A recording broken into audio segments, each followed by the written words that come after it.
اے محبوب सल्लल्लाहु अलैहि वसल्लम, आप कह दो, बेशक वो मौत जिससे तुम भागते हो वो ज़रूर तुम्हें आकर रहेगी, फिर तुम्हें उसकी तरफ लौटाया जाएगा जो हर गैब और ज़ाहिर को जानने वाला है, फिर वो तुम्हें बता देगा जो तुम अमल करते थे। बनी इसराइल का सूरतुल बकरा में कई जगह जिक्र हुआ। बनी इसराइल के कई सारे ऐसे अल्फाज थे, उनकी बातें थी, उनके बयानात थे, उनके काम थे जो एक दूसरे के मुतजाद होते थे। कुरान शरीफ में फरमाया, बनी इसराइल वाले कहते थे नहनु अबनाउल्लाहि व अहिब्बाउहु, हम अल्लाह के बेटे हैं और व अहिब्बाउहु, और उसके पसंदीदा हैं। बनी इसराइल वाले यहूदी खुद को क्या कहते थे? नहनु अबनाउल्लाहि, हम अल्लाह के बेटे हैं, व अहिब्बाउहु, और उसके पसंदीदा हैं, अल्लाह हमसे मोहब्बत करता है। अच्छा, जब अब ये कहते हैं कि हम अल्लाह के बेटे हैं, अल्लाह के पसंदीदा हैं, ताबू तो तुम्हारे लिए जन्नत है, अल्लाह पाक अपने पसंदीदा लोगों को जिनसे राजी होगा उन्हें जन्नत देगा। इस सूरत में अब तुम्हें क्या करना चाहिए? जन्नत जाने के लिए जल्दी कोशिश करनी चाहिए, क्योंकि जन्नत में जो पहुंच गया उसको सुकून ही सुकून है, कोई टेंशन नहीं, कोई परेशानी नहीं।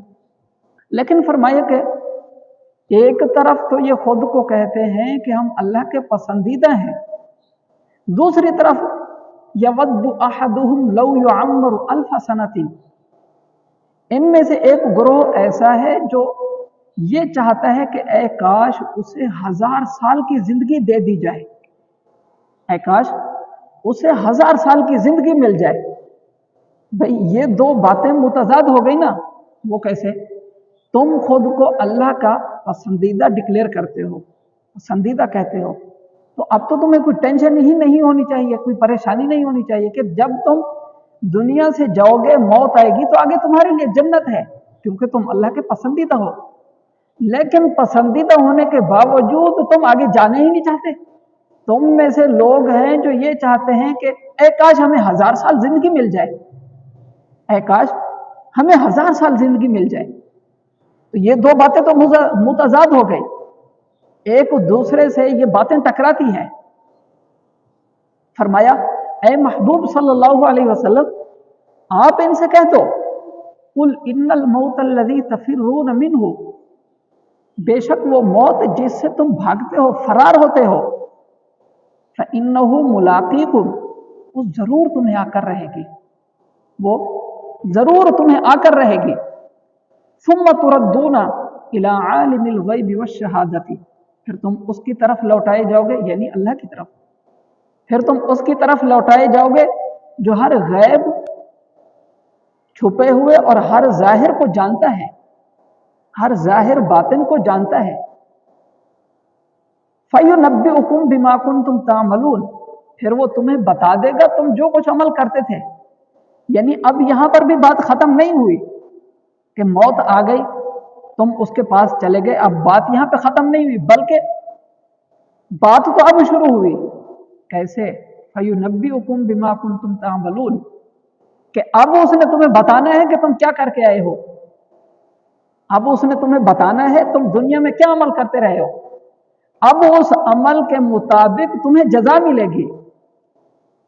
इन्न साअत लआतियतुन अकादु उख्फीहा लितुजज़ा कुल्लु नफ्सिन बिमा तसहा, बेशक कियामत आने वाली है, इसमें कोई शक नहीं, और हर एक को उसके अमल के मुताबिक बदला दिया जाएगा, हर वो अमल बिमा तसहा, जिसकी उसने कोशिश की। लितुजज़ा कुल्लु नफ्सिन, हर इंसान को उसका बदला दिया जाएगा। बहरहाल फरमाया कि मौत आकर रहेगी, भले तुम इससे भागने की 1000 कोशिश कर लो।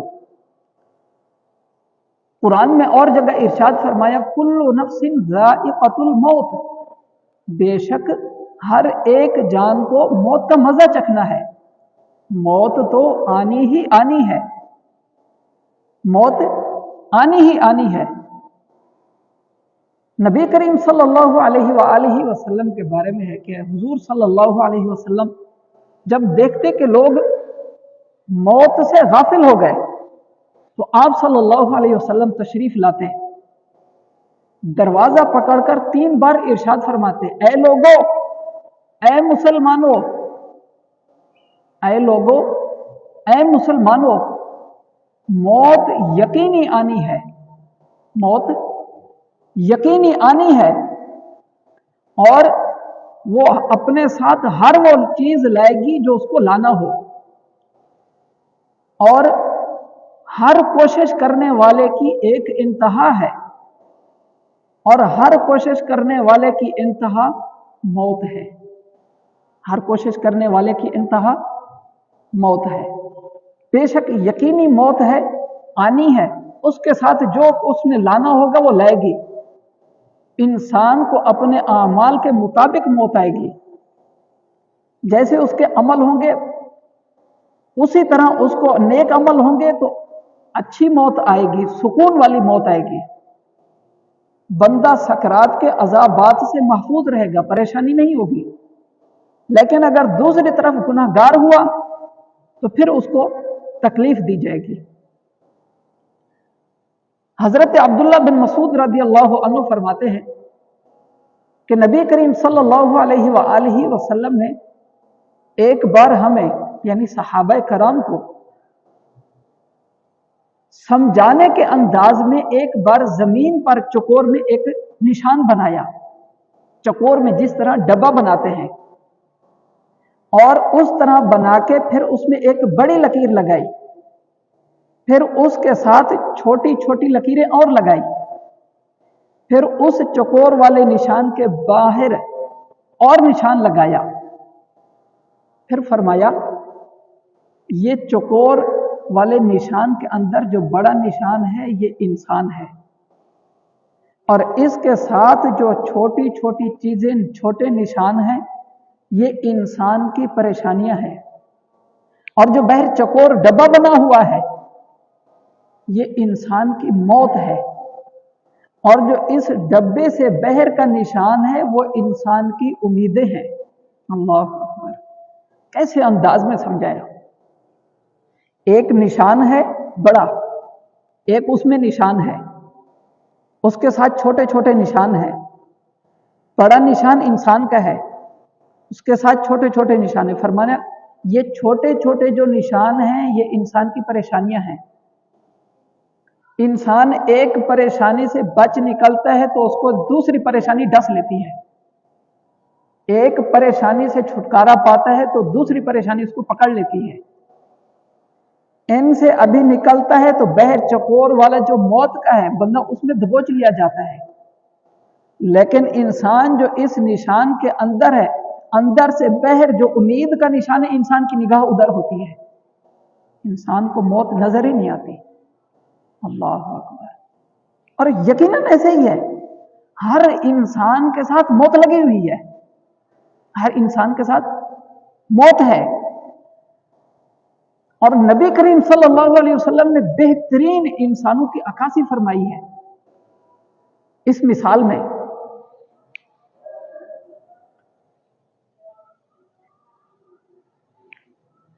तो इस हदीस से हमें मालूम हुआ कि बेशक इंसान को मौत आनी है, लेकिन इंसान यह है मौत को याद करने की बजाय इंसान उम्मीदों के पीछे भागता है। इंसान उम्मीदों के पीछे भागता है। इंसान सोचता है कि अभी तो मैं सेहतमंद हूं, अभी तो मेरी उम्र ही क्या है, अभी तो मैं बड़ा हूंगा, अभी तो मैं दादा बनूंगा, अभी मैं नाना बनूंगा, मेरे पोते होंगे, मेरे नवासे होंगे। ये क्या है? ये इंसान की उम्मीदें हैं। अभी तो मुझे कोई बीमारी नहीं है, अभी तो मेरी बड़ी उम्र होगी। लेकिन इसके बावजूद हम देखते हैं कि कोई बचपन में फौत हो जाता है, कोई जवानी में, कोई सेहतमंद बंदा होता है तब भी, कोई भी बीमारी ना हो तब भी बंदा फौत हो जाता है। बीमारी ना हो तब भी मौत के लिए बीमार होना कोई जरूरी थोड़ी है, लाजमी थोड़ी है कि कोई बंदा बीमार हो तब ही उसको मौत आए। मौत तो सेहतमंद बंदे को भी आ सकती है। नबी करीम सल्लल्लाहु अलैहि वसल्लम ने सहाबा कराम को समझाते हुए अंदाज में फरमाया कि दुनिया اور انسان کی مثال ایسے ہے دنیا، اور انسان کی مثال ایسے ہے جیسے کپڑا ہو اور اس کو پورا کاٹ دیا جائے، آخر میں صرف ایک دھاگا بچا ہوا ہو جو اٹکا ہوتا ہے، جو لٹکا ہوا ہوتا ہے۔ یہ دنیا اور انسان کا تعلق ہے، یہ دنیا اور انسان کا تعلق ہے۔ جیسے یہاں لمبائی میں ایک کپڑا ہو، ہم یہاں سے اس کو کاٹنا شروع کریں، آخر میں اب اس کا ایک سرا رہ گیا، ادھر یہاں سے سارا کٹ گیا، آخر میں ایک دھاگا بچ گیا ہے، جو دھاگے سے وہ ایک کپڑا لٹکا ہوا ہے۔ فرمایا ان قریب یہ بھی ٹوٹ کے ختم ہو جائے گا۔ یہ دھاگا لٹکا ہوا ہے، ایک دھاگا بچا ہوا ہے کپڑے میں سے، باقی سارا کٹ گیا۔ یہ ایک دھاگا کب تک رکے گا؟ یہ حدیث شریف میں ہے کہ انسان اور دنیا اس کی مثال ایسے ہے، اس کی مثال ایسے ہے کہ جیسے کپڑے کو کاٹ دیا جائے اور آخر میں ایک دھاگا بچا ہوا ہو، ان قریب وہ بھی کٹ جائے گا۔ تو موت ہر بندے کو آنی ہے۔ قرآن شریف میں کیا فرمایا؟ وہ موت جس سے تم بھاگتے ہو وہ تمہیں آ کر رہے گی۔ وہ موت جس سے تم بھاگتے ہو، جس سے تم بچنے کی کوشش کرتے ہو، وہ تمہیں آ کر رہے گی، وہ کسی صورت ٹلنے والی نہیں۔ نبی کریم صلی اللہ علیہ وآلہ وسلم نے ارشاد فرمایا کفا بالموت واعظا، نصیحت کے لیے موت کافی ہے، نصیحت کے لیے انسان کو موت کافی ہے۔ بہت لمبی لمبی چیزیں بتانا وہ الگ اپنی جگہ ہے، مختصر کسی کو نصیحت کرنی ہو یا کوئی بندہ خود نصیحت کو پکڑنا چاہے، موت کو بندہ یاد کرے، ساری نصیحتوں سے بڑی نصیحت یہ موت کافی ہے، یہ کافی ہے۔ نبی کریم صلی اللہ علیہ وآلہ وسلم نے حضرت عبداللہ بن عمر رضی اللہ عنہ سے فرمایا کہ دنیا میں ایسے رہو جیسے کوئی اجنبی یا مسافر ہوتا ہے، جیسے کوئی اجنبی یا مسافر ہوتا ہے۔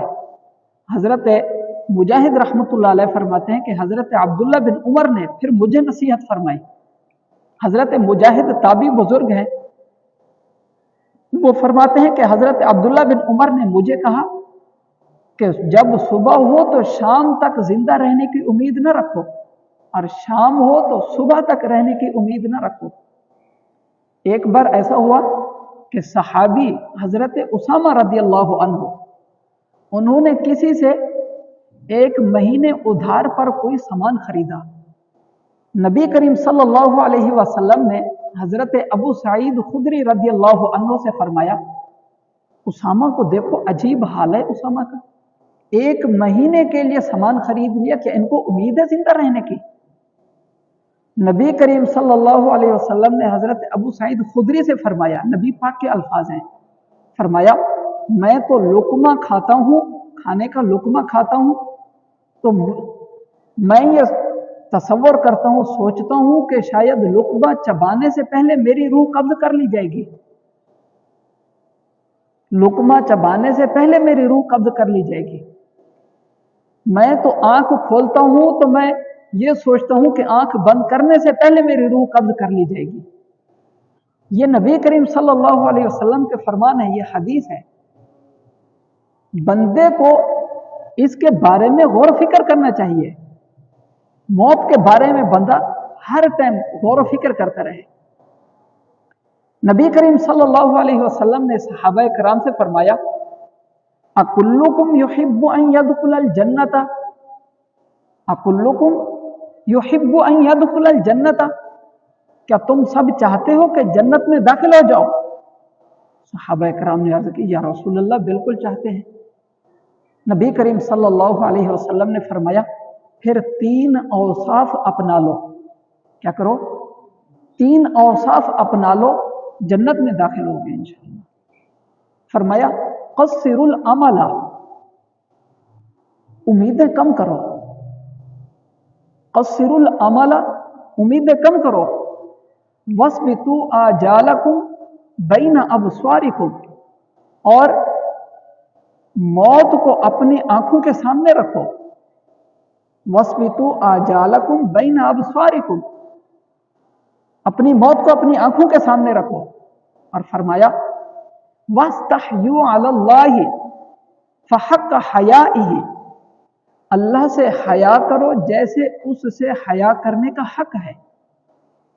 अल्लाह से हया करो जैसे उससे हया करने का हक है। ये तीन बातें नबी करीम सल्लल्लाहु अलैहि वसल्लम ने जन्नत में दाखिल होने के लिए बताई। पहली बात कस्सिरुल अमला, उम्मीदें कम करो। क्या करो? उम्मीदें कम करो। लंबी लंबी प्लानिंग नहीं बनाओ, कल क्या होगा, बाद में क्या होगा, मेरे बुढ़ापे में क्या होगा, मेरी औलाद का क्या होगा। इनसे कुछ नहीं होना, ऐसी फिक्र करने से, सोच से कुछ नहीं होना। जो अल्लाह पाक चाहेगा वही होगा। लंबी लंबी प्लानिंग नहीं करो, लंबी उम्मीद नहीं करो। यह हदीस शरीफ में है, कस्सिरुल अमला, लंबी उम्मीदें नहीं करो। क्या? लंबी उम्मीदें नहीं करो। हजरत आउन रहमतुल्लाह अलैह से पूछा गया, इंसानों में बंदे मोमिन में बेहतरीन बंदे मोमिन कौन है? फरमाया वो बंदा जो अल्लाह की बारगाह में जब हाजिर हो तो उसको मालूम हो कि उसका रब उससे राजी है। फरमाया ये तो है आखिरत का, दुनिया के बारे में बताओ, दुनिया में बंदे मोमिन में से कौन बेहतर है? फरमाया वो बंदा जिसको सुबह को ये उम्मीद ना हो कि वो शाम तक जिंदा रहेगा। जो शाम तक जिंदा रहने की उम्मीद न रखे मोमिन बंदे में से, वो बंदा बेहतर है, वो बंदा बेहतर है। हमारे यहां हमें मौत का तो यकीन है, सबको ही यकीन है, मौत का यकीन सबको है, मानते हैं, दिलो जान से मानते हैं कि मौत आनी है सबको। मसला हमारा क्या है? मसला हमारा क्या है? हमारा मसला यह है, मौत को मानने के बावजूद हम मौत की तैयारी नहीं करते। ये हमारा मसला है, ये हमारा मसला है। हम लंबी लंबी प्लानिंग करते हैं, हम उम्मीदें लंबी बांधते हैं। हमारा मसला ये है, हम मानते हैं मौत को है, मौत आनी है, सबको आनी है, कोई पता नहीं किस लम्हे आ जाए, ये सबको यकीन है। यकीन के बावजूद मौत की हम तैयारी नहीं करते, जबकि हमें मौत की तैयारी करनी चाहिए। और दूसरी हदीस शरीफ में जो फरमाया गया कि अपनी मौत को अपनी आंखों के सामने रखो, अपनी मौत को अपनी आंखों के सामने रखो, यानी मौत को हर वक्त याद करते रहो। इसको हम ऐसे देखें, मिसाल के तौर पे किसी बंदे को बता दिया जाए कि आज शाम तक तुम फौत हो जाओगे, बताओ वो बंदा क्या करेगा? बंदा उस दिन क्या अमल करेगा? क्या उस दिन बंदा चाहेगा मैं झूठ बोलूं, आज मेरे पास दुनिया से जाने का आखिरी वक्त है, मैं आज बहुत माल कमा लूं, आज मैं कोई गाने सुन लूं, आज मैं कोई गुनाह कमा लूं? कोई बंदा चाहेगा? बिल्कुल नहीं चाहेगा। बल्कि बंदे मोमिन को अगर बता दिया जाए कि आज तुम्हारे पास आखिरी वक्त है, आज आखिरी दिन है, तुम शाम तक फौत हो जाओगे, बंदे मोमिन नेक आमाल में लग जाएगा, तौबा इस्तगफार में लग जाएगा, तिलावत नमाज में लग जाएगा, नेक कामों में लग जाएगा। बंदे मोमिन गुनाहों में थोड़ी लगेगा। जिसको बता दिया जाए आज तुम्हारा आखिरी दिन है, आज शाम तक तुम फौत हो जाओगे, ऐसे में कोई फिल्में ड्रामे थोड़ी देखेगा, ऐसे में कोई गुनाह थोड़ी करेगा, अल्लाह की नाफरमानी थोड़ी करेगा, बल्कि ऐसे में बंदे मोमिन नेक अमल करेगा। अगर घर में से बंदा मस्जिद में बैठो इबादत कर रहा हो, घर में से कोई बच्चा बुलाने भी आ जाए, अब्बू घर आ जाओ काम है, बोलेगा बेटा मेरा आज आखिरी दिन है, मुझे कुछ इबादत कर लेने दो, कोई तौबा इस्तगफार कर लेने दो। ये एक समझाने के लिए मिसाल है कि बंदे को अगर बता दिया जाए कि आज तुम्हारा आखिरी दिन है, तो बंदे को कितनी ज्यादा फिक्र होगी, बंदे को कितनी ज्यादा फिक्र होगी। बंदा चाहेगा कि अपने आमाल नामे में नेकियों का जखीरा जमा कर ले। जब हम चाहेंगे, और फिर दूसरी तरफ हमें मौत का पता भी नहीं कि मौत कब आएगी, तो हमें चाहिए कि हम मौत के लिए तैयारी करते रहें, हम मौत के लिए तैयारी करते रहें, नेक अमल करते रहें। और हदीस में तीसरी चीज फरमाया कि वस्तहयू अलल्लाहि हक़्क़ हयाइही, कि अल्लाह से ऐसी हया करो जैसे उससे हया करने का हक है। अल्लाह से ऐसी हया करो जैसी हया करने का हक है। और दूसरी हदीस में है अल्लाह से इतनी कम अज कम हया करो जितना अपने खानदान में किसी बारोब शख्स से तुम हया करते हो। बारोब शख्स, हमारे यहाँ हर खानदान में ऐसा होता है, कोई हमारे यहाँ मुअज़्ज़ज़ होता है जिसकी हम बहुत इज्जत करते हैं, काबिल एहतराम होता है, वो अगर हमारे सामने आ जाए, हम चाहते हैं अगर कोई बंदा मिसाल के तौर पे झूठ बोल रहा हो, क्या वो चाहेगा कि ये मेरे खानदान का फलां शख्स है जो बहुत मुअज़्ज़ज़ है, उसकी निगाह में मेरी इज्जत है, उसको मेरा झूठ पता ना चले? क्या वो चाहेगा कि पता चले? नहीं चाहेगा, नहीं चाहेगा, ताकि मेरी रुसवाई ना हो। फरमाया अल्लाह से कम अज कम इतनी तो हया करो जितनी अपने खानदान में से एक हैबत वाले शख्स से करते हो। इसको दूसरी मिसाल से ले, कोई बंदा गाने सुन रहा हो, उसका वालिद आ जाए, क्या बंदा अपने वालिद के सामने गाने सुनेगा? क्या अपने वालिद के सामने बंदा ड्रामे देखेगा, फिल्में देखेगा, गुनाहों में पड़ेगा? नहीं, बल्कि बंदा हया के तौर पर इससे बचेगा, हया के तौर पर इस गुनाह से बचेगा। नबी पाक सल्लल्लाहु अलैहि वसल्लम ने फरमाया अल्लाह से कम अज कम इतनी हया तो करो, अल्लाह से इतनी तो हया करो कि जितना अपने खानदान में से किसी बारोब शख्स से करते हो, अपने खानदान के किसी बुजुर्ग आदमी से करते हो। हजरत इमाम हसन बसरी रहमतुल्लाह अलैह के बारे में है कि आप मुल्क रूम तशरीफ ले गए। आप फरमाते वहां एक जगह गया, एक जंगल में खेमा लगा हुआ था रेशमी कपड़े का, बहुत खूबसूरत। वहां कुछ फौजी सिपाही खड़े थे असलहा तान के। उन्होंने कुछ अपनी जबान में वहां खेमे के करीब खड़े होकर कहा, फिर चले गए। उसके बाद मुल्क के बड़े बड़े उलमा मशाइख आए, उन्होंने कुछ कहा, अपनी जबान में चले गए। उसके बाद हकीम तबीब यानी डॉक्टर्स आए, वो आए, उन्होंने अपनी जबान में कुछ कहा, वो बोल के चले गए। फिर उसके बाद बादशाह और उसके वजीर आए, उन्होंने अपनी जबान में कुछ कहा और बोल के चले गए। मैंने वहां किसी से कहा कि ये क्या मामला है, इसके बारे में जरा बताओ। उसने कहा कि ये जो खेमा बना हुआ है, इसमें बादशाह के बेटे की मैयत दफन है। बादशाह का नौजवान बेटा फौत हो गया। हर साल जब उसके बेटे की वफात वाला दिन आता है तो यहाँ फौजी सिपाही सारे आते हैं और यहाँ कब्र पे आकर उसको कहते हैं